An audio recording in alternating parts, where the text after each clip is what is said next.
Happy Monday, Dolphins fans. Welcome into Dolphins Today by Chat Sports. I am Nick Roloff. We are live here to break down the latest around the Miami Dolphins. It's a Monday live show without a game to recap. We obviously did that on Friday's live show as Miami took on the Bills last Thursday. The Dolphins obviously lost. They are 0-3, but all eyes are on NFL Week 4 to where Miami plays a week from tonight on Monday Night Football at home against the Jets, a battle of two 0-3 teams. The season truly ends for whatever team loses that game. Miami will be wearing their rivalry unis for the first ever time. But on today's show, we're going to talk a little bit about the running backs. That's the focus today. We'll talk about a potential Jaylen Wright trade because Miami seems like they don't need him anymore or at all, so could they look to move off of him?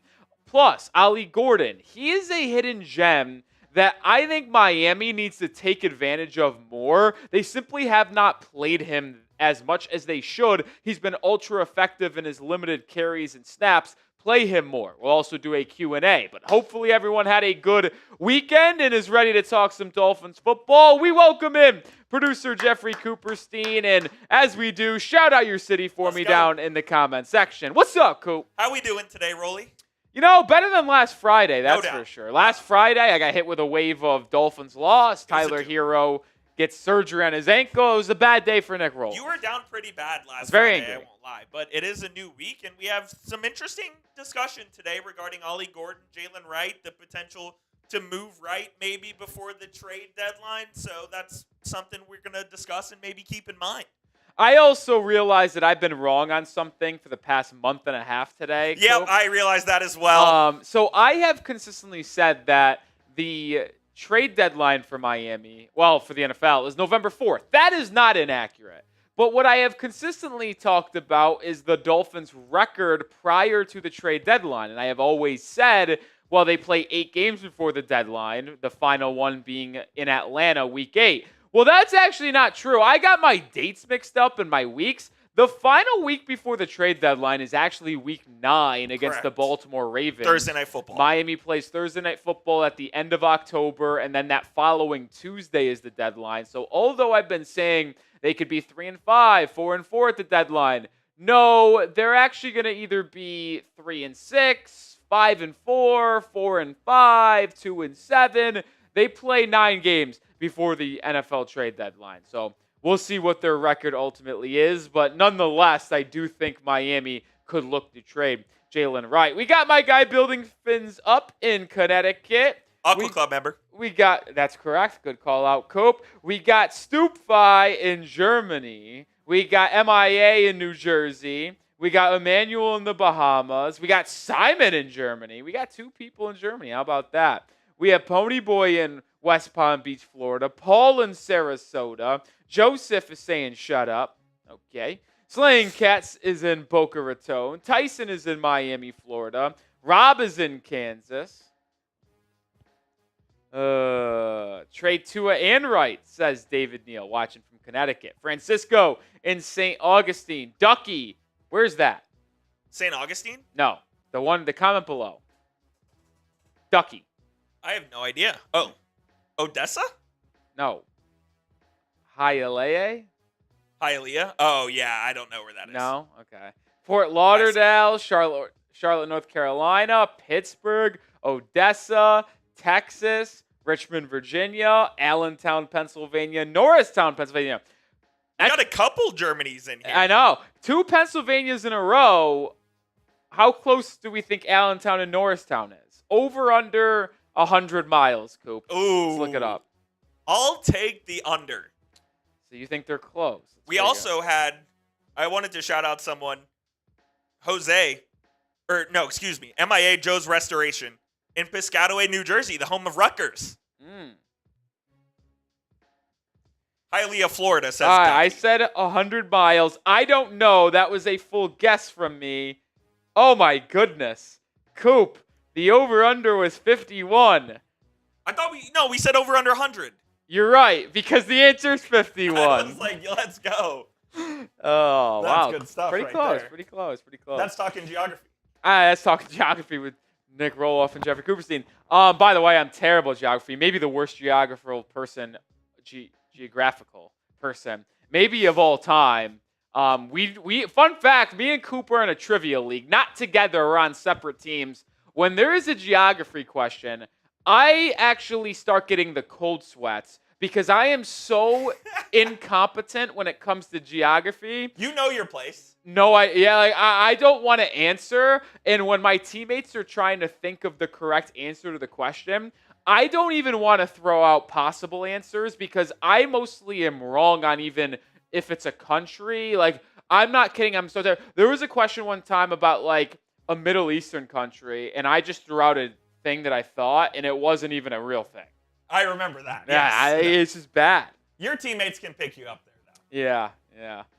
All right. Would you consider trading Jaylen Wright if a team came calling for the second-year running back out of Tennessee? Type Y for yes, N for no. The reason why this is being talked about today, well, think about it. Miami has 3 running backs on their roster. De'Von Achane, Ollie Gordon, and Jaylen Wright. Wright finally returned from injury in Week 3 against Buffalo. Short week, yes, but he played in no snaps.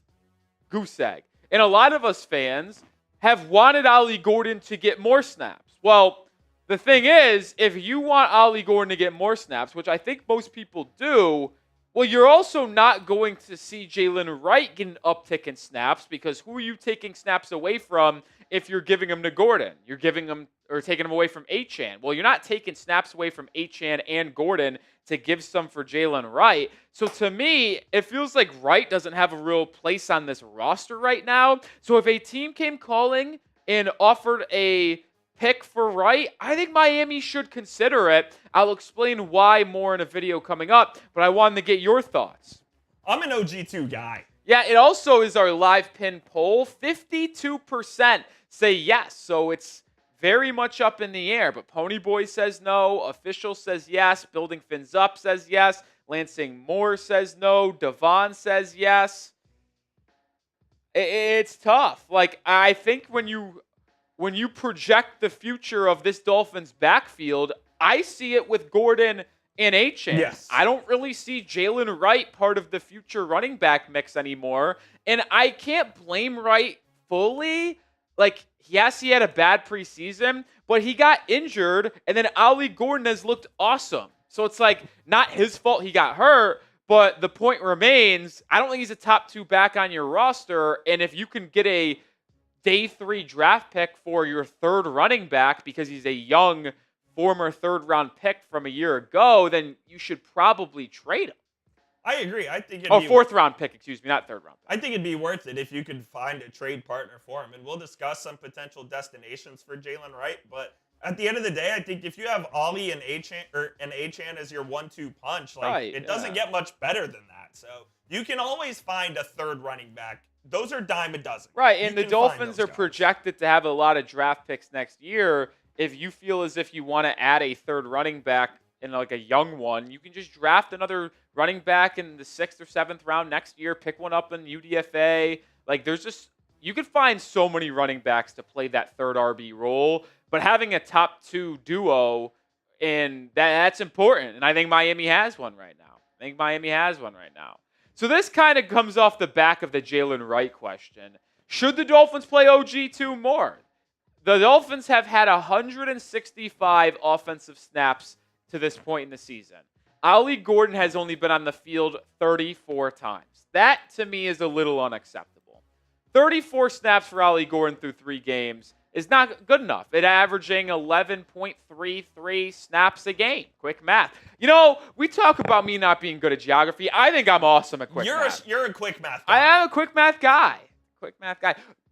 Coop gave me a math equation the other day. Was it? No, it was Smitty. Excuse me.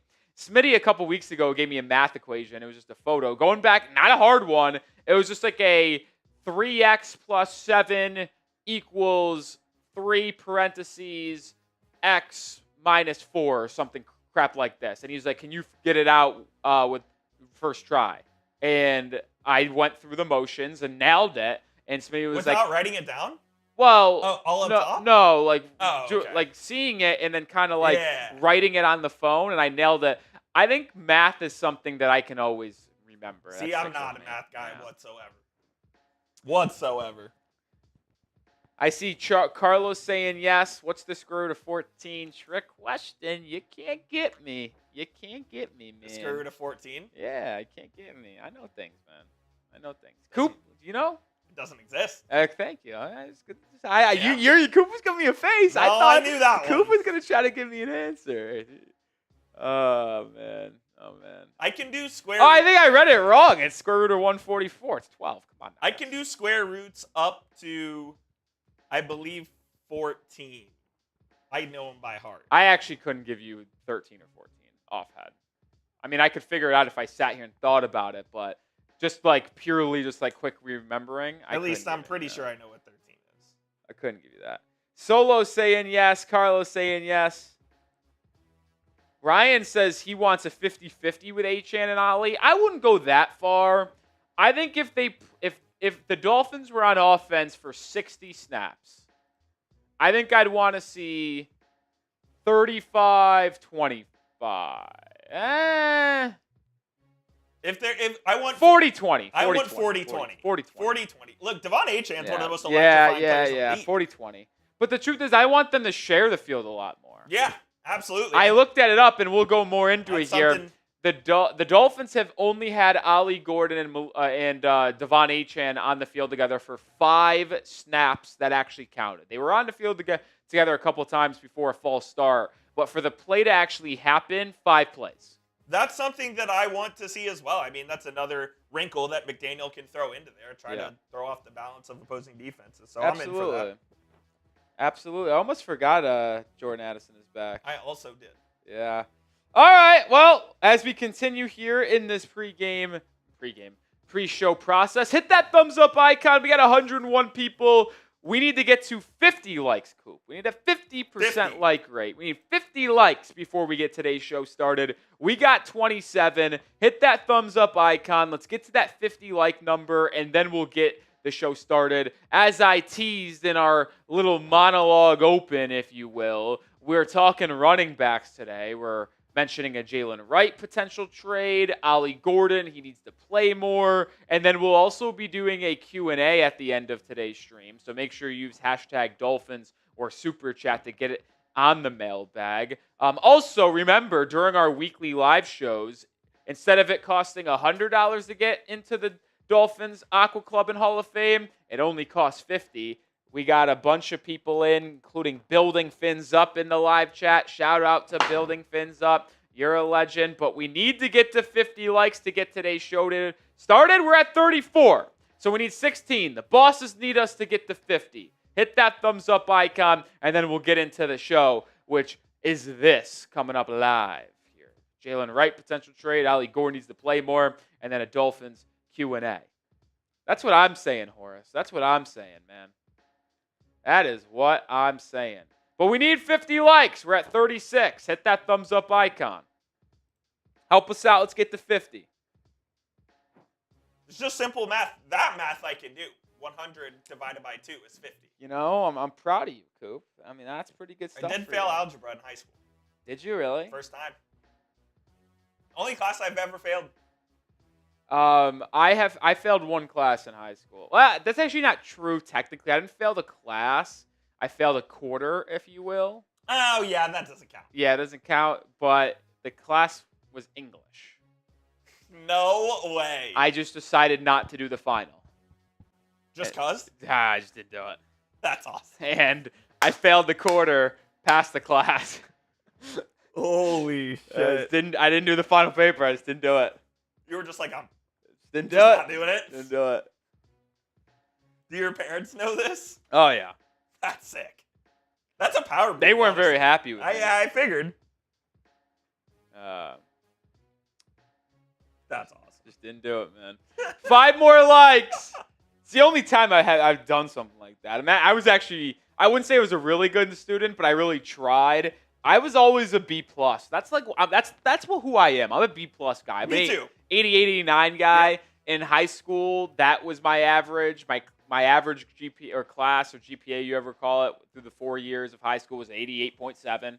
I was 123rd in my class, nothing special, just getting the job done. And then in college, my GPA was I graduated with a 3.47.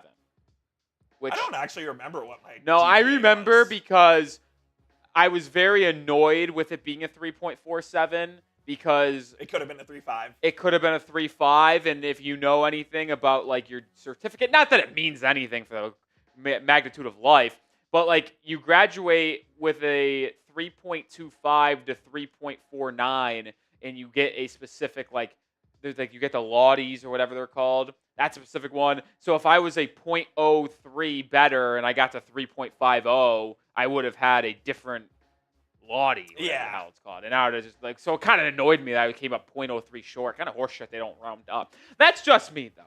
That's just me. Another reminder to get on the mailbag, use hashtag Dolphins or Super Chat to ask a question.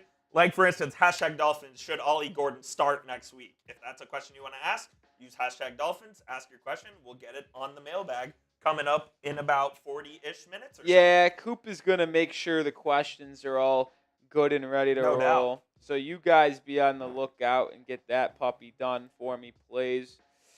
Ryan with a good question. That gets to start building Phins up goes Rolly lore. There's a lot of lore behind There's me. some good Rolly lore. There's a lot of stories in my life that I can't really share on air, but it's good. There's good stuff. One day. Maybe a Rolly Tells All podcast. I like that. Maybe. You can come on Save It for the Pod with me and Seeps. Yeah, if you guys ever start the pod. Well, we did get to 50 likes, so it's time to get into our first segment today, which is talking about a potential Jaylen Wright trade. I think this is something that Miami should consider. So, Cooperstein, when you're ready, let's get into the live show. Coop's ready.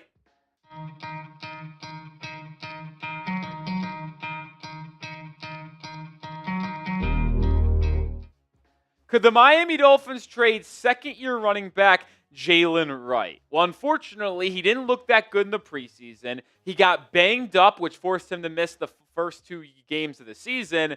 And then Ollie Gordon has really taken over his role as RB2, which leads me to believe there could be a way where Miami deals away the former Tennessee running back because he is kind of pushed down this depth chart. Yeah, he returned in week 3 against the Buffalo Bills, but Ollie Gordon still got most of the RB2 snaps, and Gordon looked extremely good in the preseason. He looked very solid against the Bills and looked promising in his limited opportunities against the Colts and Patriots in the first 2 weeks. And, I mean, this is the question that just needs to be asked. Do we need Jaylen Wright?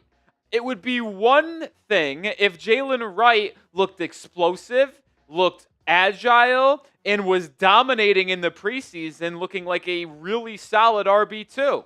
But Jaylen Wright looked very, very bad. He couldn't find the right holes. He didn't even average 2 yards a carry in 2 preseason games. So it's like, you watch that, you watch Gordon, and there really shouldn't be a debate at this point who the better running back is, which is why maybe the Dolphins try to trade Jaylen Wright. And this is further evidence that maybe Miami feels that way as well. Because on Thursday Night Football in Week 3 against the Bills, this was the running back snap percentage. Achane got 47, Gordon got 15, Jaylen Wright did not see the football field.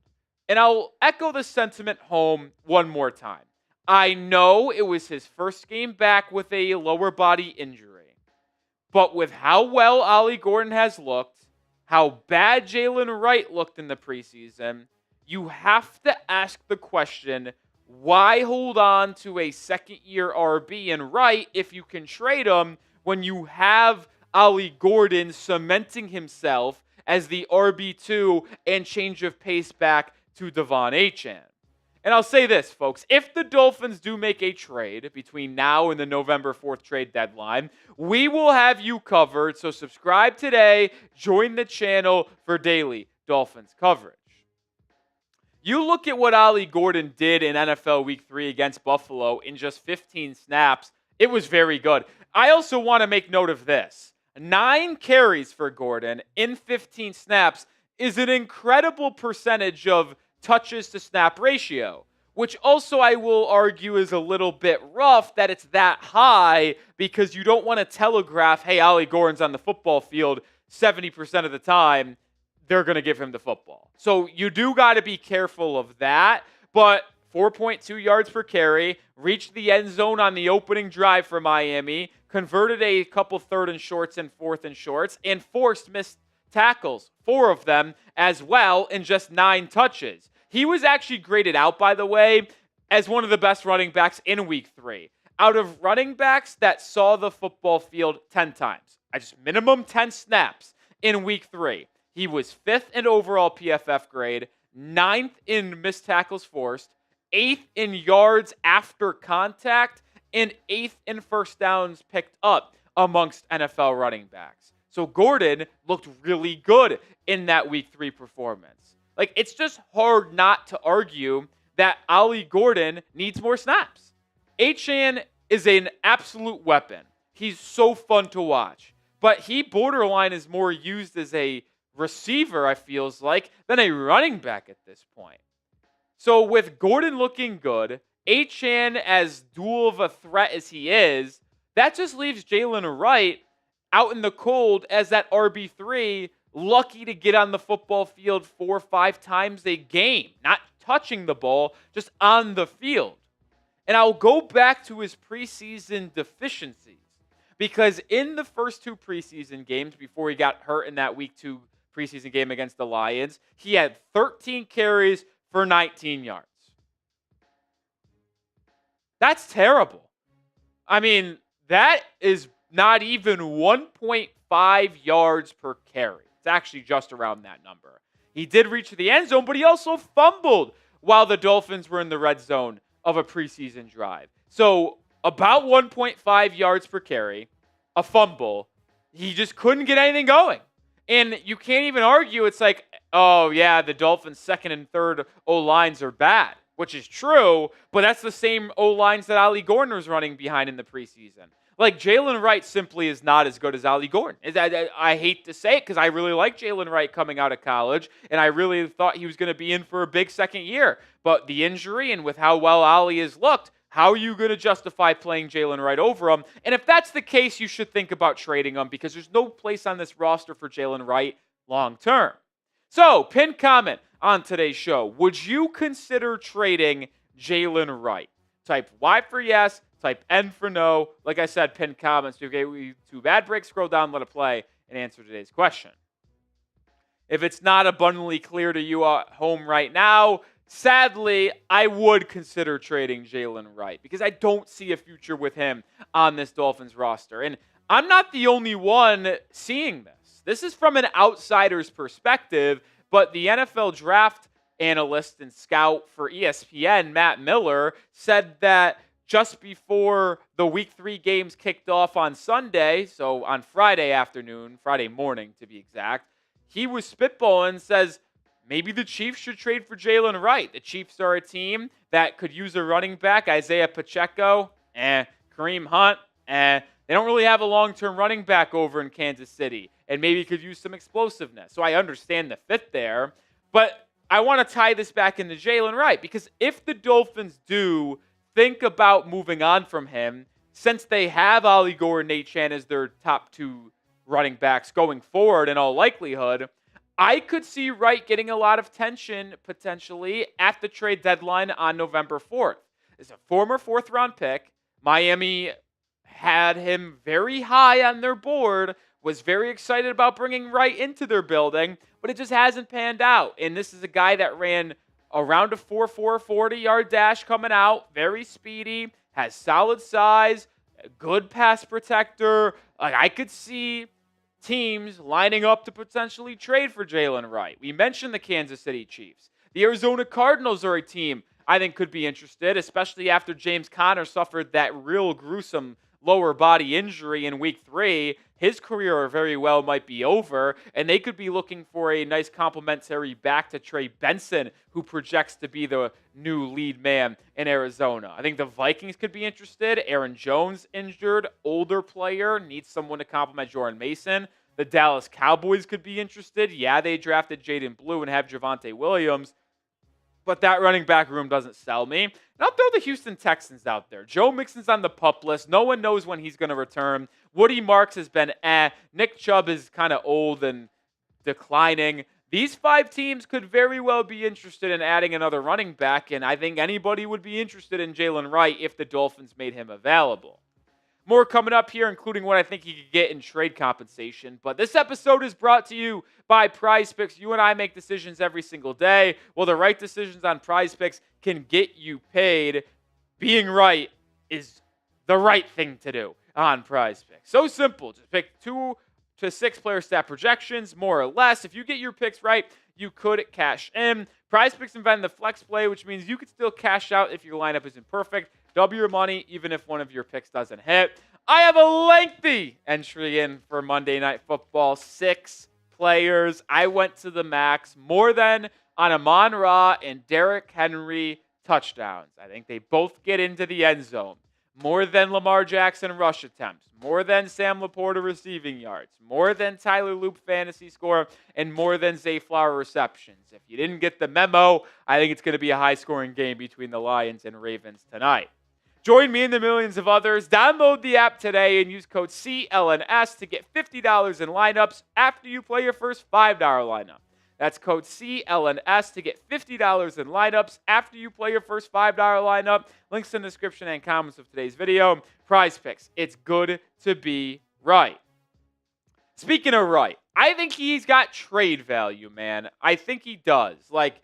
I just have a hard time believing a running back that was drafted early 4th round in 2024, ran a 4.4 40-yard dash, and possesses a pretty solid understanding of what it takes to be a good pass-protecting running back, can't find work in the NFL. And it's not to me that Jaylen Wright is bad. I want that abundantly clear. That is not why I'm making this video about Miami potentially trading Jaylen Wright. I am making this video to illustrate that Ollie Gordon, Achane are your 2 running backs of the future, so why hold on to Wright while his value depreciates? You could trade him now while his value is probably at the highest because he still is not a full 2 years into his career. And we saw a team do this earlier this season already with the Jacksonville Jaguars. They traded Tanks Bigsby right before the season, or actually right after week 1. I think it was 2 days after the first week of the season, to the Eagles for a 5th and a 6th round pick. The Jaguars realized, we're going to stick with Travis Etienne. We really like what we got in the rookie Byshal Tootin. And we'll ride with those 2 guys in the future. No need to keep another 3rd running back here just to have them. They rode with their 2 guys, Etienne and Tootin, and they're moving forward. Well, that's what I'm asking Miami to do. Now, do I think Jaylen Wright can go out and fetch 2 day 3 picks? No, probably not. Bigsby was very productive at the end of last season for the Jaguars. I think he had 4 touchdowns. He had 600-plus yards. I'm not going to act like Wright is going to get that same package. It's more or less the same line of thinking as the Jags. They realize they have 3 solid running backs. Miami has 3 solid running backs. You don't need 3. You just need 2. So the Jags pick their 2 and Etienne and Tootin. I think the Dolphins should pick their 2 with Achane and Gordon and move the 3rd one. And I think Miami could easily get either 1 5th-round pick or 1 6th-round pick. I don't think they'll get 2, but they could get one of them. Former 4th-round pick. Now, the one thing that will be disappointing to me a little bit is that Miami did trade up to get him. Remember, they didn't have a 4th-round pick in the 2024 NFL draft. So what did they do? They traded their 3rd-round pick in 2025 to get that. It's a weird one where the Dolphins valued Jaylen Wright at the time so highly that they traded a future 3rd-round pick to get him in the 4th-round pick, so 4th round. So it's a little bit odd to see the Dolphins do that, and I know it's tough to sink that assets and capital into Jaylen Wright and ultimately have it fizzle out within a year, but the point still remains that I don't think Miami really has a reason to keep Jaylen Wright with how good Ollie Gordon has looked complimenting De'Von Achane. And if you're asking, well, if you trade Jaylen Wright, you would need a 3rd running back. Well, I'm fine just signing Jeff Wilson to the active 53-man roster. Miami can do that very easily. Wilson's been elevated from the practice squad twice. You get 3 elevations for a player on the P squad per season. And obviously, if you traded Wright for a pick, you vacate a spot on the 53-man roster, and then Jeff Wilson could just fill that void. I think that's something Miami should absolutely consider, and it's something I'm absolutely fine with if a team comes calling and offers a 5th or 6th round pick for Jaylen Wright. All right, I'll do it for today's show. As I mentioned earlier, if the Dolphins end up making any trade before the deadline revolving Jaylen Wright, Tyreek Hill, we will have you covered. So hit that sub button and join the Phins family today. All right, building Phins up. According to Summer Sports, Gordon is 6th in EPA per rush and 2nd if you're only counting players with 10-plus carries. He needs to get the ball more. Building Phins up, I completely agree, and we're going to even talk more in-depthly about Ollie Gordon coming up here in a second. So, trust me, building Phins up. We're going to get to more Ollie Gordon advanced stats. We wanted to show some stats in that one, but focus more of the conversation on trading Jaylen Wright. This next video that we're about to film and segment we're going to have is much more dedicated solely to Ollie Gordon. And spoiler, you're going to lead the mailbag today, boiling Phins up. Absolutely. Let's go. Absolutely. What do we got? Probably a couple questions. We need more. Yeah, we got the super chat and we got the super chat, and then we've got 4 other questions. 4 questions. We'll need at least 8 or 9 to get the mailbag rolling. Shout out to Ryan. Shout out Building Phins Up. Shout out to Time, Ponyboy, and Brother for getting their questions in. Yeah, we got one more segment to go until we get to the trade deadline.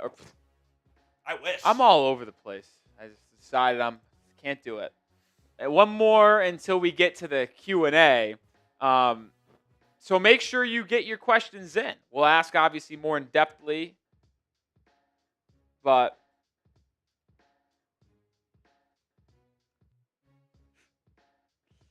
I kind of agree with this sentiment from Free Falling.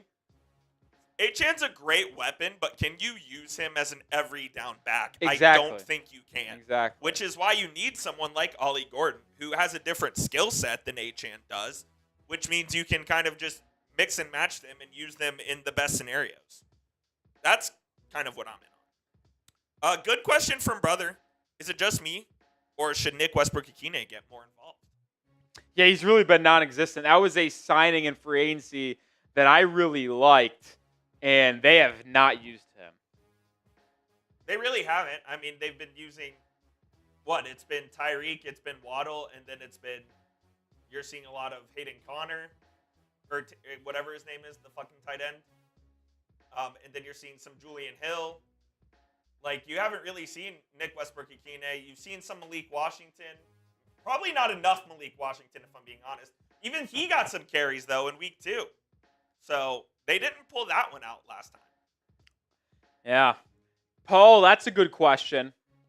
And one that I agree with. So I'll give you a quick answer there, but we'll get to that for sure. Torn Achilles. Oh, that was the team that I was missing. There was a team. I put my list of 5 teams that could trade for Jaylen Wright, in my opinion, on that video. And I was like, I liked that list of 5, but I felt like there was a team I was missing, and it was the Chargers. Commanders, too. No, they like Krosky Merritt. They do. That's true. And they look solid with Rodriguez and McNichols. McNichols had a big TD run, yeah. Yeah.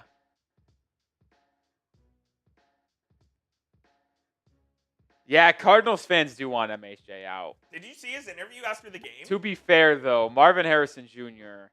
has been bad. He's banged my fantasy team. I know that. Maserati Marv? No. Mitsubishi Marv. If that. Mazda Marv. Mazda Marv. That's a good one, too. That's a good one, too. Yeah, he's not been that good, man.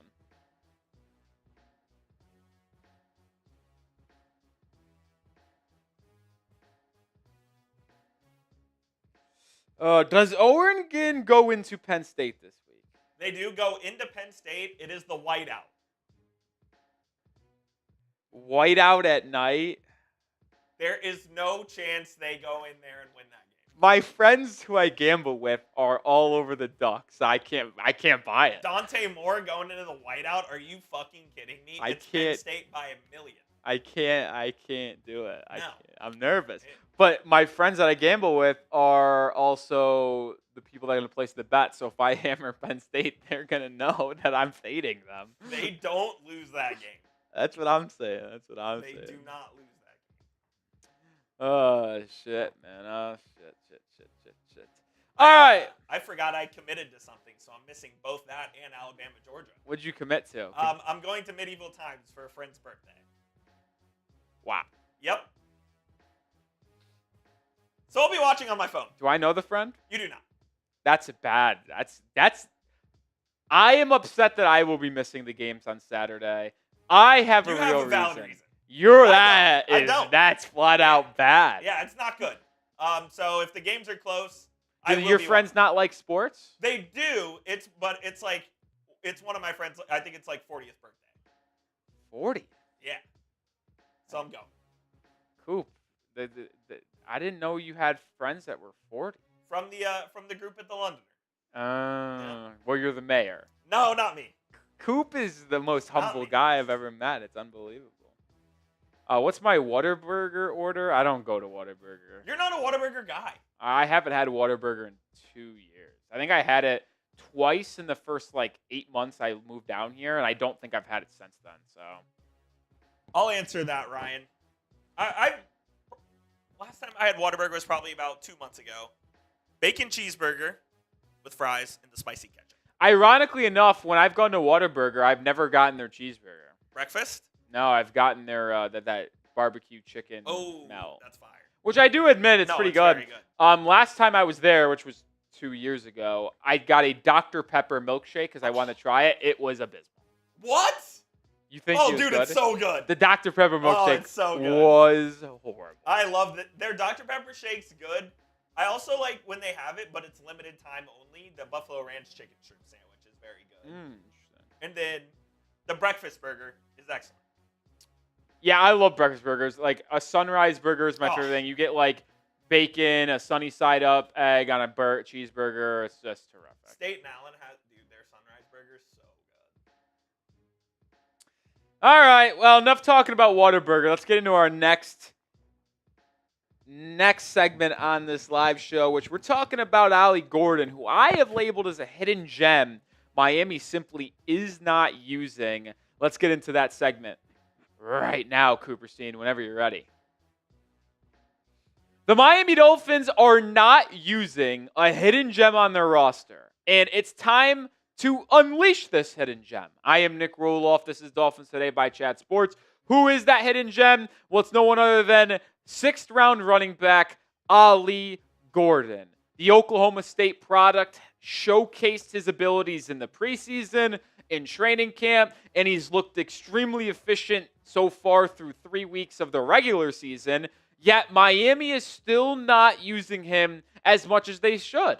And it's kind of sad because the way he has ran the football, his athleticism, his physicality, it's the perfect complementary back to De'Von Achane, and he is a running back that looks to be solving a lot of the short yardage disasters the Dolphins have had over the last 3 years. I mean, we saw it in that first drive against Buffalo on Thursday Night Football. They converted a couple of 3rd and 1s, a 4th and short, because they just said, yeah, here you go, Ollie. You're 6'2", 225. You're piling through these arm tackles and picking up first downs. But the issue is they're not using them.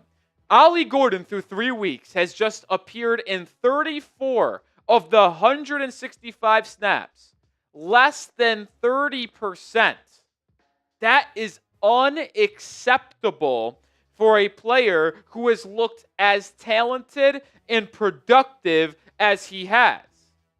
More coming up, but if you want Ollie Gordon to play more and are with me, hit that thumbs up icon. I want our voices to be heard to the masses, and we can make that happen. Let's come together as a collective unit and showcase why we believe Ollie Gordon should see the field more often. Well, first of all, how about this? When you look at Ollie Gordon's PFF grades, and I am doing it this way, I filtered out every running back, and you need to at least have 10 carries. Ollie Gordon has 12 carries so far this season. 63 running backs through 3 weeks have 10 carries or more. Out of those 63, PFF has graded Ollie Gordon as the 24th best running back overall, factoring in running, blocking, receiving, the whole 9 yards. But when you just factor in running the football, he is the 9th highest graded running back out of the 63. So PFF, very kind to Gordon in the limited opportunities he has had. And the reason why I have really fell in love with Ollie Gordon is that he is just a physical football player. And that is something Miami has desperately needed. Ever since Mike McDaniel became head coach of this football team in 2022, it's been a lot of fun at times to watch this offense be explosive. But that's the point that Mike McDaniel has brought over, and I'm making here. They've been explosive, yet a finesse team. So when it gets to cold weather games, it gets to short yardage situations, they have struggled because they are not physical. They only rely on their speed and finesse. It's something Miami fans have realized has been an issue for this team over the past couple of years. But the way Ollie Gordon has run the football ever since being a member of the Dolphins and us seeing him on the field for the first time in early August in the preseason games, it's been evident that this guy can change the way Miami operates in short yardage situations because of how physical he is. And if you look at how he was used in week 3, which, by the way, was his most used week of the season, he got 15 snaps and 9 carries in week 3, almost tripling his touches when you look at week 1 and week 2, and doubling his snap count. Well, he was the 5th highest graded running back in week 3 out of running backs that got at least 10 snaps. He was 9th in missed tackles forced with 4, 8th in yards after contact, and 8th in first downs with 4.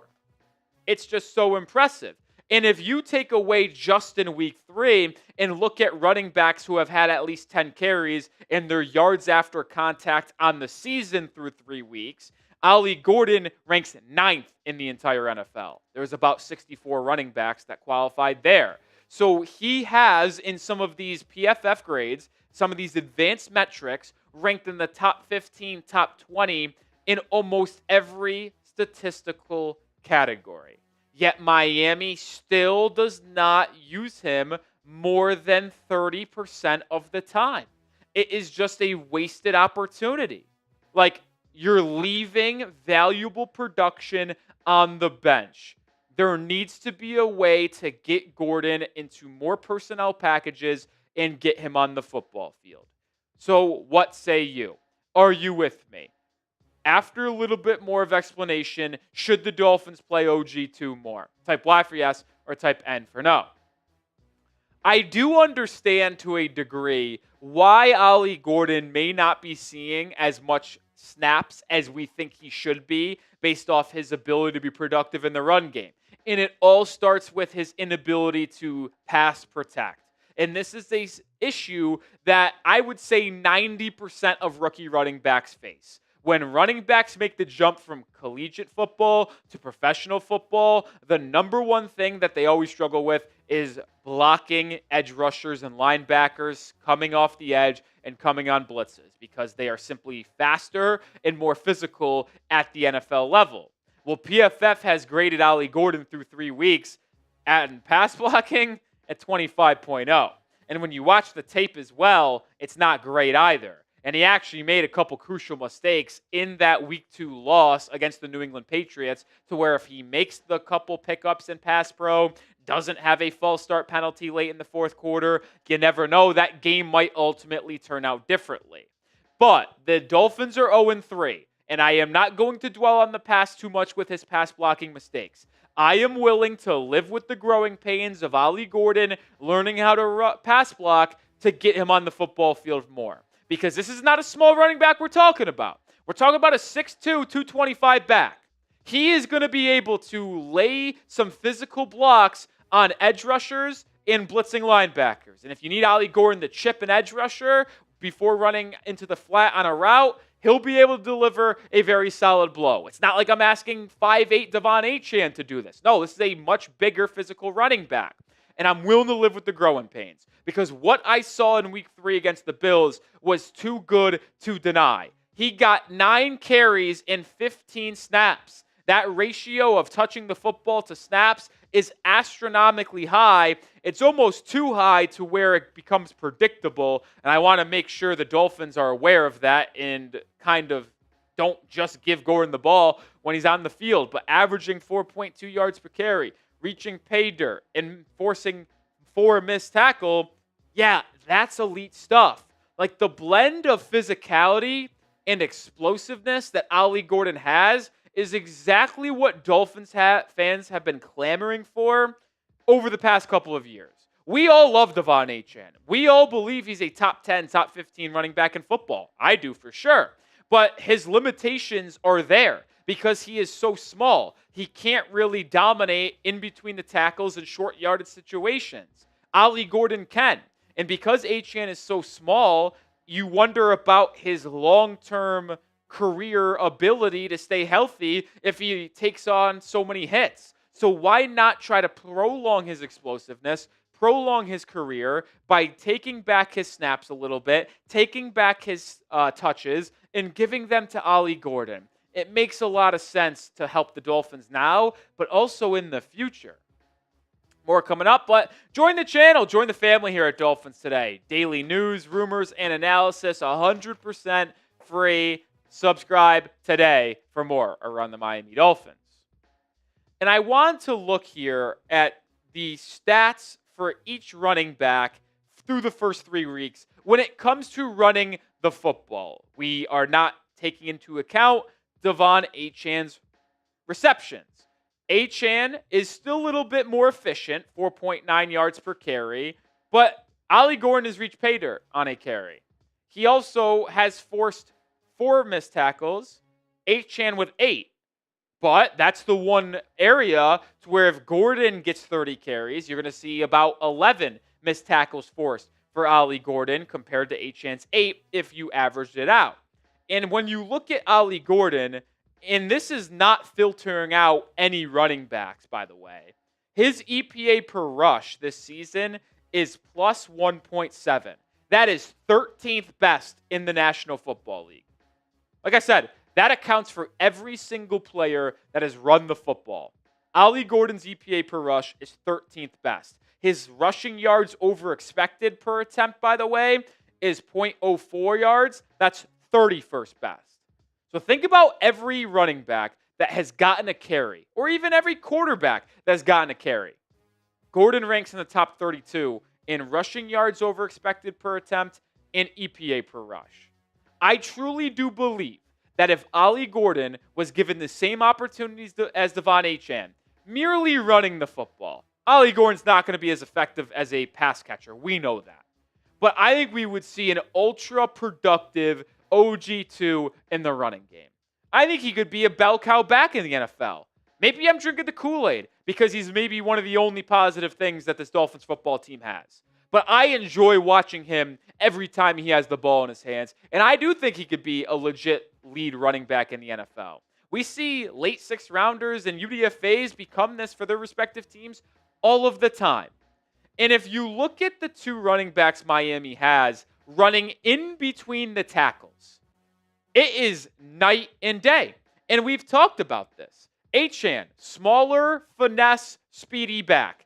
Not going to have a ton of success inside the tackles going up against the big boys of linebackers and defensive linemen. That's why you leave it to Ollie Gordon, who's the 6'2", 225 back. How about this, though?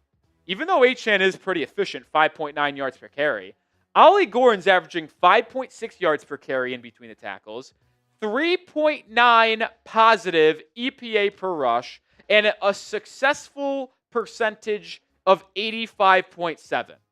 It is unbelievable how well Ollie Gordon has run the football in between the tackles. One of the most efficient running backs in between the tackles in the entire NFL. And I want to make this clear. This is not a knock on De'Von Achane, but Achane and his ability to impact the Dolphins is more or less on the perimeter and as a receiver. Achane to me is a weapon, not a running back. And I know that's his position, but I don't think you can say, yeah, we're going to give Achane 20, 25 carries a game. It's just simply not something that you'll see. What Achane should probably be looking for is 10 to 15 carries a game and 5 to 7 receptions a game. That's kind of where Achane lives. But Ollie Gordon has the physical profile to handle a 15, 20 handoff carry workload. And I think Miami should try to establish the run way more than they have. And I know game script against the Patriots and Colts dictated a lot more throws than runs.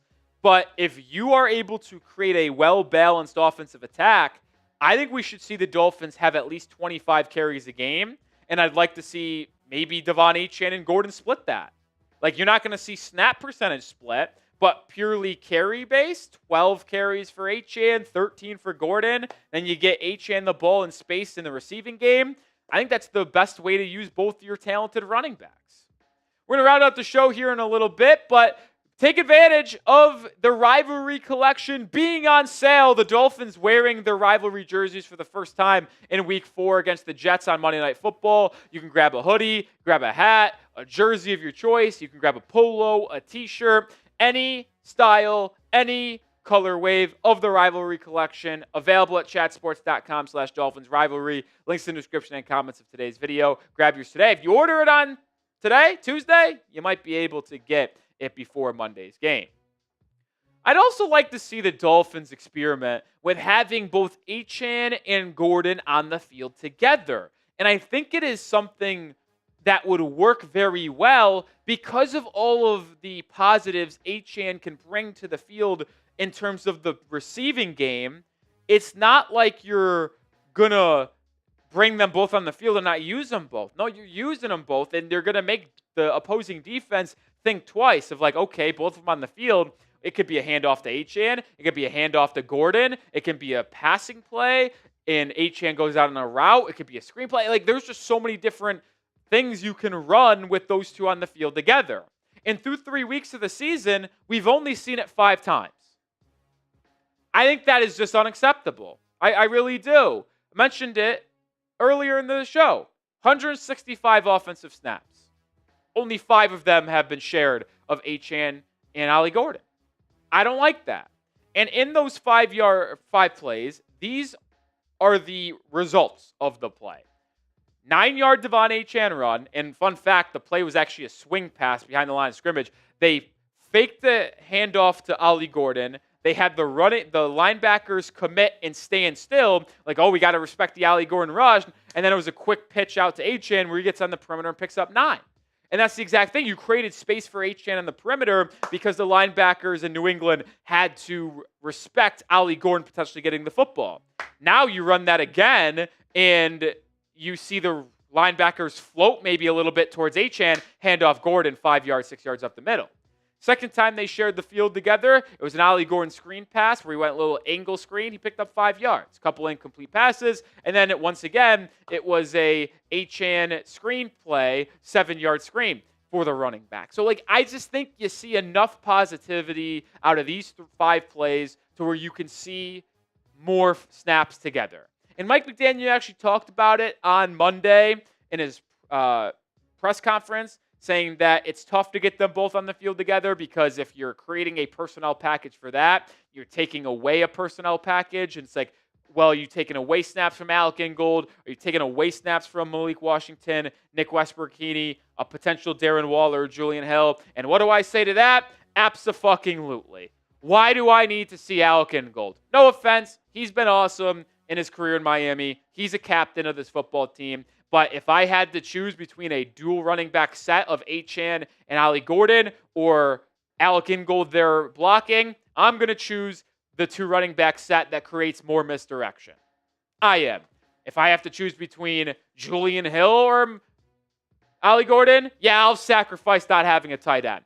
I'm just sorry. Get your playmakers on the field together and see what can happen, man.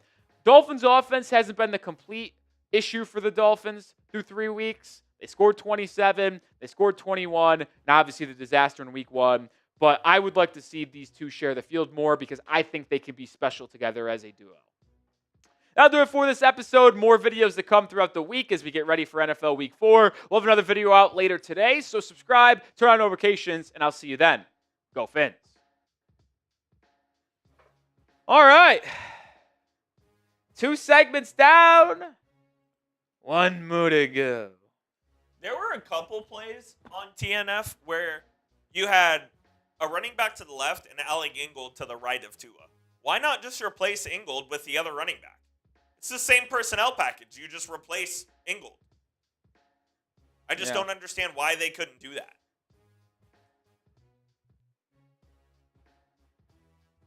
Mailbag coming up, so use hashtag Dolphins or Super Chat to get on the show. I'm going to keep it real. We have plenty of questions already. We have 1, 2, 3, 4, 5, 6. We have 8 questions already. So the chances are, if you want to get on, you're going to have to Super Chat. Just so you know. Okay. Unless it's a really good question. Yeah, he's saying Coop's laying the law down. I have to. Jay says we should have Ingold as the league back. It block. Oh, I thought it said back. No, I'm dyslexic.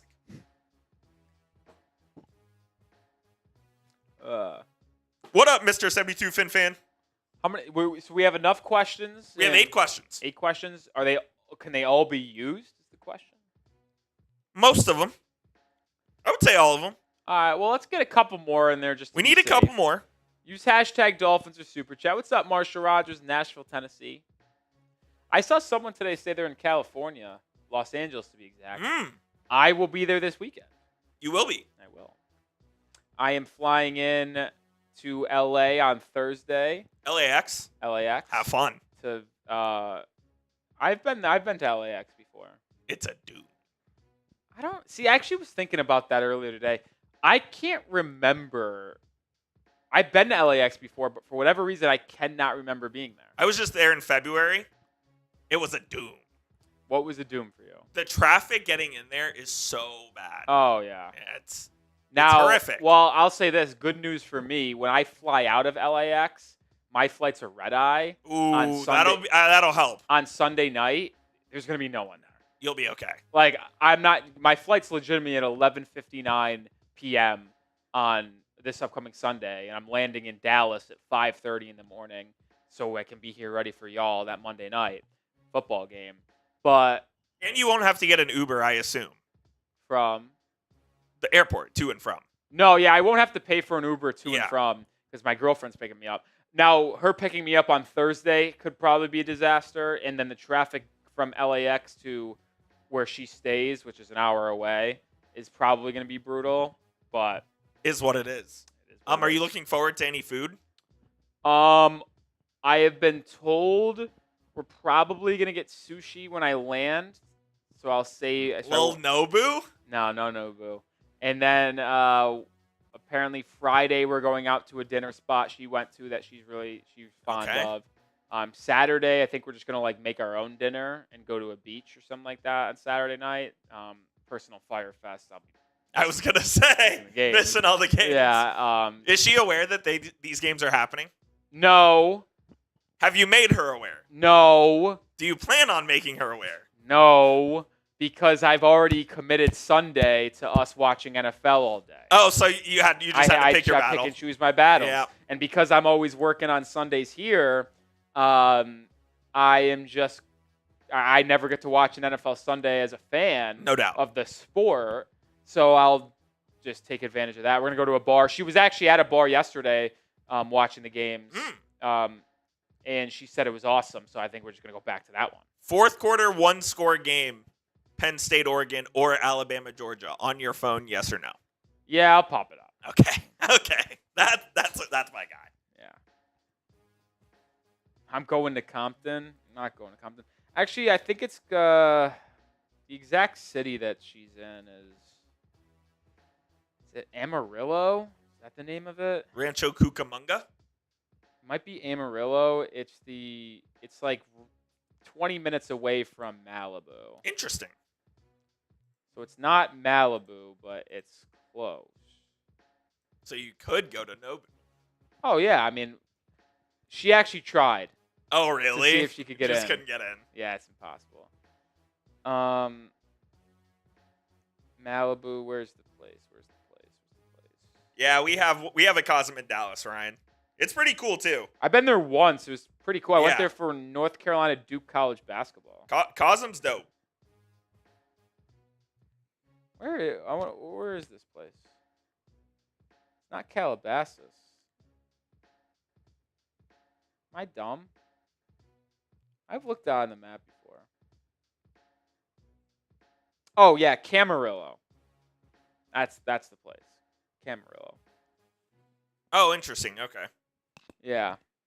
She also said that Burbank has an airport, which is close to LAX, but it's much easier to get in and out of. Burbank is on the outskirts of Hollywood. Yeah, less flights out of there, Yes. obviously, but it's easier to get in and out of there. You could fly into John Wayne, but they also have a air restriction after like 9 p.m. or something like that. Really? Yes. Well, I'll just stick with going to LAX because the flight prices between Dallas So and LAX. it's cheap. I mean, it's it's unbelievable. The most ridiculous Yeah. thing I've ever seen.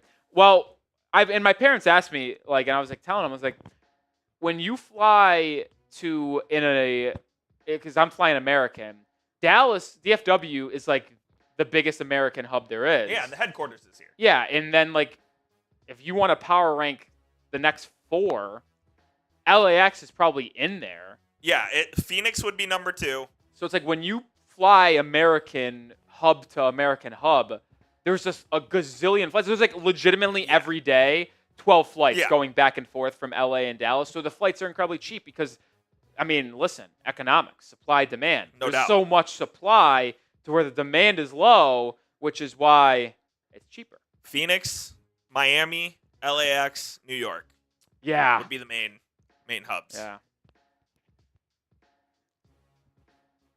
I love aviation, man. You know, knock on wood, everyone's been saying how bad American has been lately with their delays. I've never had a problem. I have never had a me problem. Me neither. And I just knocked on wood, so hopefully we're fine. But, I mean, everybody has talked about how Americans just gone down the shitter with all these delays. And I fly exclusively American, and I have never had an issue of being delayed 5 hours for no reason. But 30 minutes? Sure. Yeah. But, like, hours? Never. My last 2 flights on American, I went to London. That was delayed like 90 minutes. And then I got delayed coming back from PD's wedding in Atlanta. That was delayed about an hour. But besides that, I've really never had a problem. Yeah. I don't know. Mr. Phins, yeah, they have to reapply the duct tape on the wings before takeoff. It's good stuff. No. Good stuff. All right, let's get into the final segment of today's live show. Mailbag time. Everybody. It's mailbag time. We have all the questions we need, so if you want to skip the line and ask a specific question about the Miami Dolphins, well, you're going to have to super chat. If not, you're at the mercy of producer Coop. And What it is. Coop runs all. Coop runs this show. Fun fact, I don't actually have any formed opinion on this show. It is all Coop, and I'm a puppet. Rolly's just a talking head. I'm a puppet. Yep. I mean, I'm reading off a teleprompter at all times. I'm kidding. It's a joke. It's a joke. All right, let's mailbag it. Just realized I never put away in here. Okay, cool. Been all over the place. All right, let's do it. Dolphins take on the Jets in a couple days on Monday Night Football, and we're going to answer some Miami Dolphins questions as we wait for this game. Miami obviously 0-3, Jets 0-3. It's a official season ender for whoever loses this one. We'll start with my guy BR. This comes from our live show earlier in the week. Do you see a world where we trade for a lockdown corner like Patrick Surtain or stick to draft picks? I would trade Tyreek, Jalen Phillips, and a third rounder for PS2. Well, I'll tell you what, BR. If Pat Surtain was ever available on the trade market, here's the ticket. I would do anything in my power to get Surtain. He is so clearly the best corner in football. It really isn't even a discussion. He is elite as elite gets. The truth is, though, this package would not even come remotely close to getting Patrick Surtain. Surtain is worth at least 2 first-round picks because he is in his mid-20s, and he's the best at his position. And when you're in your mid-20s and best at your position, yeah, you're going to have multiple first-round picks attached to your name. Think of Micah Parsons. It would take a Micah Parsons-esque trade package, multiple first-round picks, and a solid player. So that package isn't even completely getting it close to being done. The Broncos are not trading Patrick Surtain. The only way that he gets dealt is if he requests a trade, or the Broncos are like the worst team in football and need to rebuild. Well, got news for you. The Broncos are going to be a competitive football team because of how good that defense is, and I don't see him masking out anytime soon. So to answer the second part of your question, BR, I would expect Miami to stick to trying to develop corners. That's how you got to have it get done. You can try to put Band-Aids on it and sign one in free agency, but the good corners don't really make it to free agency. They don't. The ones that do have deficiencies, and ones that do usually have injury histories. Very rarely do you sign someone free agency and they really become an elite corner. Sometimes they slip through the cracks due to financial implications. One example would be Charvarius Ward, signed with the Colts on a $20 million deal this offseason, but he left San Francisco because he didn't want to be there. Personal situation. But also San Francisco really couldn't pay him. So it's very rare where guys make it to free agency. So you'd have to imagine Miami will have to draft one. They could very well draft the top corner this year, depending on where their pick is. If they end up winning like 5 games, 6 games this year, pick anywhere between 8 and 12, I would probably put my hand up and say, all right, let's try to get the top corner or top offensive lineman at that spot. If you want more on the Miami Dolphins, my Twitter is the best place to get it. Up-to-the-minute updates on the Dolphins. Follow me on Twitter/X. If anything happens around this football team, we have you updated over there before coming here and making a video. So go give me a follow right now. Building Phins up. According to Summer Sports, Gordon is 6th in EPA per rush and is 2nd if you're only counting players with 10-plus carries. He needs to get the ball more. I mean, I completely agree, building Phins up. I really don't know if those stats are accurate because I've looked at EPA per rush stats on NFL Pro, and I take the stats from there a little bit better than an independent party like Summer Sports. So I don't know if he's actually 6th or 2nd. When I looked at his EPA per rush, it was 13th, so still very good amongst all NFL players. And amongst players, he also had the 31st best rushing yards over expected per attempt, and he was very, very good in week 3. So do I think Ollie Gordon needs to get more touches? Without a question of doubt. I think he's been unbelievably good for Miami through the first 3 weeks in limited opportunities. He needs to have an expanded role in this offense. I think him and De'Von Achane should share more snaps together. They've only done it 5 times through 3 weeks. That needs to take an uptick up. I can't wait to see more of Ollie Gordon, and the Dolphins fans should want more Ollie Gordon because he's looked really, really good. Time. Do you think it would be smart if the Dolphins just benched Tua for the rest of this and next year to play the rookie Quinn Ewers? Wouldn't cut him so we wouldn't get the penalty, right? Well, answer the second part there. Correct. If you do not cut him and he's on your roster, you will not have a dead cap penalty. Now, it is technically dead cap because he's not playing, right? So that's the weird thing that I get it. You don't want to be penalized for having dead cap, but if he's going to sit and rot on your bench, it's effectively a dead cap hit anyway. Yeah, you're paying him to still be part of the organization rather than paying him to not be on your team like you are with dead cap, but it's essentially the same thing. You're paying a bazillion dollars here to not play football for you. But to answer the first part of your question, no, you don't bench him. Even though I have said it's time to move on from Tua, he is not the franchise quarterback moving forward, and Miami will make preparations this upcoming offseason for his replacement. I think they will and they should. You can't bench him now because if you bench Tua, you can't go back to him. I think it's a little too early to pull the plug. It would also create a rift potentially in the locker room. Because what if Zach Wilson and Quinn Ewers are really, really bad? And the locker room's like, well, why am I out here putting my body on the line every single week knowing we have a better quarterback that we could be playing? I don't think the Tua situation is that dire at this point. Now, are you going to be thinking about benching him next year, even if he's on the roster with that big financial situation? Yeah. But benching him at any point this year doesn't make a lot of sense. It just doesn't for me. Pinned comment on today's show. My turn to ask you a question. Will the Dolphins be buyers or sellers at the November 4th NFL trade deadline? Type B for buyers, type S for sellers. I have to think they're going to be sellers with a tough 6-game stretch ahead of us before that deadline. Pony Boy, why so much hate against John Gruden as our next head coach? He does have a Super Bowl under his belt. Well, if Super Bowls were the number one reason why to hire someone, then Bill Belichick should be your top option, right? So, I don't think a Super Bowl win in the past matters. I mean, if you're debating between experienced head coaches like Mike McCarthy and Ron Rivera, you can say, well, Mike McCarthy has led a team to a Super Bowl, so yeah, maybe we'll go that route. So that doesn't matter to me. Why I'm against John Gruden?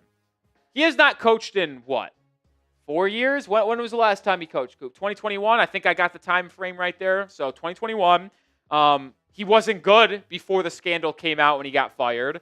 So it's like he wasn't doing anything good in Las Vegas. He hasn't been coaching for 4 years. The only reason why I think people want John Gruden as their head coach is because he has been fun to listen to and entertaining on social media. And I give him credit. He has done an excellent job branding himself and making himself, honestly, a fun person to watch as a content creator with Barstool Sports. But if I'm asking someone to become my head coach of the football team, why would I want someone who hasn't coached in 4 years, and when I saw them last on the coaching sidelines, they weren't very good? I am hardly in on John Gruden. It is a massive pass for me, and I hope I explained why I would be out. Give me an up-and-coming young coach that has been coaching for the past couple of seasons, or one coach that is making a jump up from the collegiate level. Simply put. More questions to be answered here in a second, but get started with Prize Picks. This episode is brought to you by Prize Picks. You and I make decisions every single day. Well, the right picks on Prize Picks can get you paid. Don't miss any of the excitement this season where it's good to be right. So simple. Just pick more or less on 2 to 6 player stat projections. If you get your picks right, you could cash in. Prize Picks offers injury reboots, by the way. If one of your players leaves the game in the first half and doesn't return, Prize Picks won't count it as a loss. I have an entry in for week 4. Not the Dolphins game, but I'm going to London. Or is it? Yeah, I think it's London this week. Going less than Jonnu Smith, 29.5 receiving yards. More than Jordan Mason, 79.5 rushing yards. And take advantage of the max discount in week 4. Jalen Hurts, more than half a passing yard. Is there a chance he doesn't get one? Just kidding. He will get a 1 yard. But anyway, download the app today and use code CLNS to get $50 in lineups after you play your first $5 lineup. That's code CLNS to get $50 in lineups after you play your first $5 lineup. Prize Picks. It's good to be right. Paul, Dolphins. Can we finally move on from Austin Jackson next year? He is consistently hurt. This is a great question, and it's one that I have come to the realization for, and I'm actually over Austin Jackson as well. This guy was supposed to be a leader of your team, obviously former first-round pick, had a up and down first couple years in the league, bounced at left tackle, at guard. Dolphins place him at right tackle. Finally balls out. Signs a 3-year, $36 million extension, which is a good price for a starting right tackle. $12 million per year for a starting right tackle is extremely cheap. But last year was the first year of that contract extension, and he only plays in half the games. Gets injured. Comes back this year, I should say, and is injured again early. We'll see him back hopefully in week 6 against the Los Angeles Chargers. But yeah, I'm ready to move off of him. 2026 is the final year of his deal. So you could release him and potentially save some money. I'd have to look to see how much they would save off the top of my head. Looks like if they cut him pre-June 1st, you save $2 million. So not a lot of savings there. The way that contract extension is structured, it says dead cap in 2026 if you release him prior to June 1st is $13 million and $2 million is savings. So not much money to save if you cut Austin Jackson, but you absolutely have to start preparing for his replacement. So I'm looking at drafting another offensive tackle early this upcoming year. And that's really the issue with Miami, right? We need to draft a corner. We need to draft a quarterback. We need to draft an Austin Jackson replacement. We need to find a new tight end. We need to find more edge rushers because the current ones we have not been good. We need to find new safeties. The Dolphins, unfortunately, I don't want to be bleak, but they need to overhaul a lot. Not ideal. All right, make sure you are subscribed for the best Dolphins content on YouTube. We answer your questions. We give you analysis, inform, entertain. Subscribe, turn on notifications for more around this football team. Building Phins up with another 5. Thank you, BPU, Hall of Famer right here. Last thing Dolphins need is a coach with any controversy, past or present. No thanks to John Gruden. So you're agreeing with me based off what I get. And listen, I do agree that you don't want to coach with controversy. I don't really think that matters at this point. We know why he did get kind of kicked out of the league, if you will. He would be welcome back without a question at this point. But I just don't think Gruden's a good choice. It's a sexy, fun name because of his content creation rise over the past couple of years. But in terms of actually being a smart football, legitimate coaching hire, just don't think it's a good one. Does the guy love football, breathe football, and know football? Absolutely. He's in coaching 4 years. Not it. The British Fin. It's kind of an electric YouTube name. If the Phins decided, we know Coop loves it. He basically wants to move to England. If the Phins decided to move on from Tua, who would actually be interested in trading for him next season? Whew, that's a great question. I think the New Orleans Saints could be one if they don't like what they see from Shuck. But I also think they could be picking the top 3, and it's like at that point, just draft a quarterback. Why trade for Tua? Let me try to spitball. Maybe the Panthers. If the Panthers win 5 games and are like, well, we don't really like any of these quarterbacks in the pick 8 to 15 range, Bryce Young's clearly not the answer. Trade for Tua, maybe. So 2 in the NFC South. Go to the NFC West here. I don't think the Niners would. No Seattle. No Arizona. Who's the other team? The Rams, no.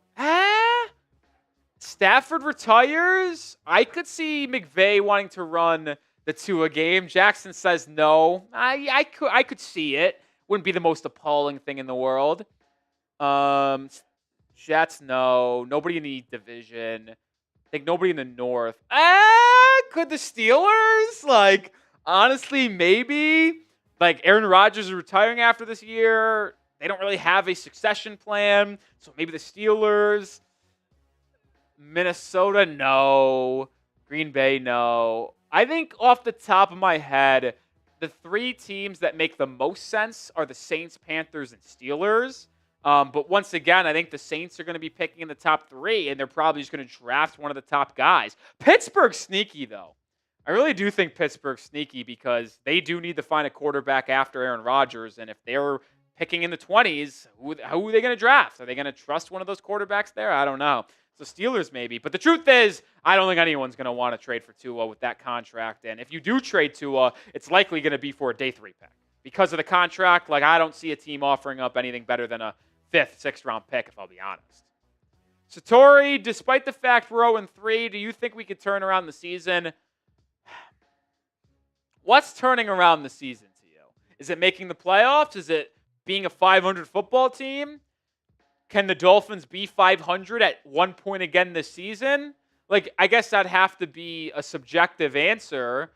I do think Miami has a chance to be 500 again this year. Truth is, their next 5 games are really easy. They play the Jets at home this week. They can win that game very easily. They play the Panthers on the road. They can win that game very easily. They play the Chargers at home, probably a loss. Then they play the Browns on the road. Browns probably will be favored because of that defense, but it'll be a toss-up. And then they play the Falcons on the road. Like, in those next 5 games I just laid out, could the Dolphins go 4-1 and be 4-4? Possible. But do I think they're going to turn the season around to make the playoffs and go 9-8, 10-7? No, probably not, because the rest of their schedule after that is tough. Like, after those 5 games I just mentioned, they have a 3-game gauntlet against the Ravens, Bills, and Commanders. Probably 3 straight losses right there, and you're back to 4-7. So it's like, not likely. Is it possible they get to 4-4 over the next 5 games? I think it's not crazy to say that. But turn the season around and make it the playoffs, I'm going to go absolutely not. That'll do it for today's show. If you didn't get featured on this mailbag, well, make sure you subscribe and join us for our weekly live shows. But also, you can ask me questions over on social media. At Nick_Roloff is my handle. Go give me a follow right now. I think those teams that you're asking me on the fly trying to name teams that could trade The more that I think about the Steelers, the more it makes sense. They already did a big deal this last offseason, so there's rapport there as well. Yeah, that's a good point. Didn't think about that. Good point. I'm trying to think of other teams. Like, no one in the AFC West. The Steelers do hate spending money on offense. Yeah. Chargers, no. Broncos, no. Raiders, no. Chiefs, no. And Tua's just, his contract is, the Dolphins would have to eat some money. Titans, no. Colts, no. They like Daniel Jones. He's on a multi-year deal. Is he on a 2-year deal? Yeah, they signed him a 2-year deal, I'm pretty sure. I mean, you could double check me on that, but I think he signed a 2-year deal. Maybe I'm wrong. I thought it was 2 years. Texans, probably not, even though CJ Stroud stinks. Jaguars, no. Real question. 1-year deal. Oh, it was 1-year deal. Okay. So maybe the Colts. Would you trade Tua for Trevor Lawrence straight up? Oh, my God, yes. I'm getting T-Law back? Oh, my God, yes. I'm a T-Law guy. My answer is no. I love Trevor Lawrence. He sucks. He's legitimate. He's legitimately really bad. Is he? Yes. I don't know, man. But I'm also not trading for Trevor Lawrence because I don't want him as my franchise quarterback either. Fair enough. But if one game or you die, you're taking Tua or Trevor Lawrence. Oh, I'll take Tua. Oh, my God, no chance. Swear to God, I would. Who's won more games? Trevor just has the aura of a big game QB. Yeah, he's the aura of a quarterback that should be the best player in the NFL. He's a bottom 10 quarterback in the NFL. He is terrible. He's a bottom 10 starting QB right now. What is Tua, though? Just ahead of him. I don't know, dude.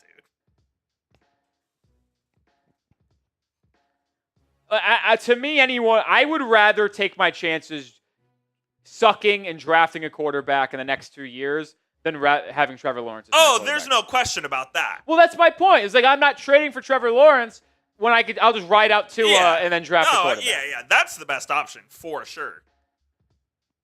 I mean, listen, is Trevor Lawrence throwing hospital balls and blatantly missing Brian Thomas Jr. and Travis Hunter when they're open?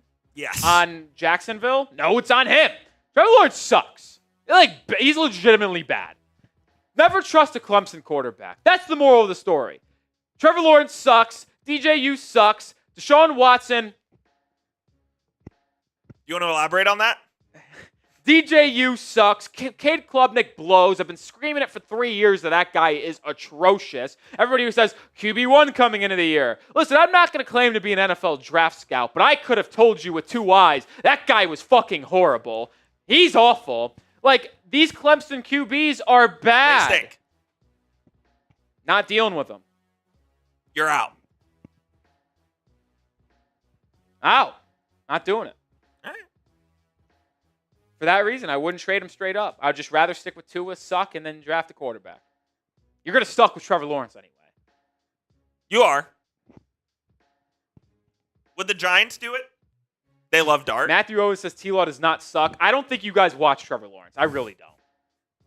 I can't say I've watched him this year. I've always been a Lawrence stan, though. He has a 55% completion percentage. He fucking sucks. And a QB rating of 70.3. 4 touchdowns, 4 interceptions this year. Like, Trevor Lawrence is god-awful. He's bad, but I love him. He threw 12 touchdowns and 17 interceptions as a rookie. Well, didn't he have the one really good year? Was that Second year two? in the league. Yeah. Second year in the league, completes 66% of his passes, 25 touchdowns, 8 interceptions, QB rating of 95.2. He has never had a season where he's had over 100 QB rating. And it's year 6, correct? This is year 5. Year 5. And they already gave him the big deal? Yep. And he's an injured quarterback too. He missed half the season last year. Only played 10 games. 11 touchdowns, 7 receptions. Completed 60% of his passes last year. Paul says, how about Carson Beck? No. Out. It drives me nuts how much you guys bias Miami football players. I'm sorry, it does. You don't think any college football players are good, to be fair. That's not true. None of the QBs actually are very good, though. Yeah, my point I'm making, though, is that with the Dolphins fans, is that I understand it. Most of you guys are the University of Miami fans. So you always want to hype up and elevate your own players to the next level. I understand that. And it's like, oh, I'm a Dolphins fan. I'm a Hurricanes fan. It'd be sick when they just go from Miami to Miami. Like, it's dope. But, like, you guys overvalue them. Carson Beck is not good for the NFL. He's had a good start to the year. Yeah, the offensive tackle in Miami, to Ryan's point, is elite. Ruben Bain, he is elite. I would take him. Carson Beck, no. Okay.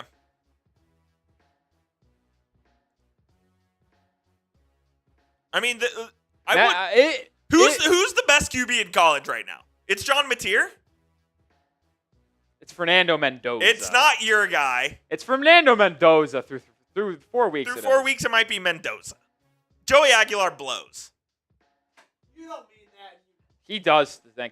But with that being said, 6.5 Tennessee this week. Hammer job. Who are they playing? Mississippi State. Oh, that's a hammer. You guys are saying that Trevor Lawrence has been better than Tua this year. That's just not true. Is it not? No. Tua is completing 14% more of his passes. He has 100 less yards, but the same amount of interceptions. Tua has one more touchdown thrown. Tua has 5 touchdowns, 4 interceptions, a QB rating of 87.1, and completing 69.7% of his passes. Lawrence completing 55.8% of his passes, 4 touchdowns, 4 interceptions, and a QB rating of 70.3. Listen, I'm not arguing for Tua. I have been widely open about me wanting to move off of him. But the point is, Trevor Lawrence is equally as bad. And they're both on big contracts, and they both stink. But another reason why I wouldn't want to trade for Trevor Lawrence is because Tua is 1 year closer to being moved off of. I don't even think Trevor Lawrence's contract is kicked in yet. Because it hasn't, because this is his 5th year. So he's playing on his 5th-year option. Don't you usually decline the 5th-year option and the contract starts? Oh, no. Why would the team ever decline the 5th-year option? Well, not decline it, but I thought the contract started in year 5. No. The teams will always take that extra year of that 5th-year option, and then the extension kicks in after. So it's like I get 1 year quicker to remove. There's no world where I would trade Tua for Trevor Lawrence. None. They both suck, and I can move off of Tua quicker, so I will.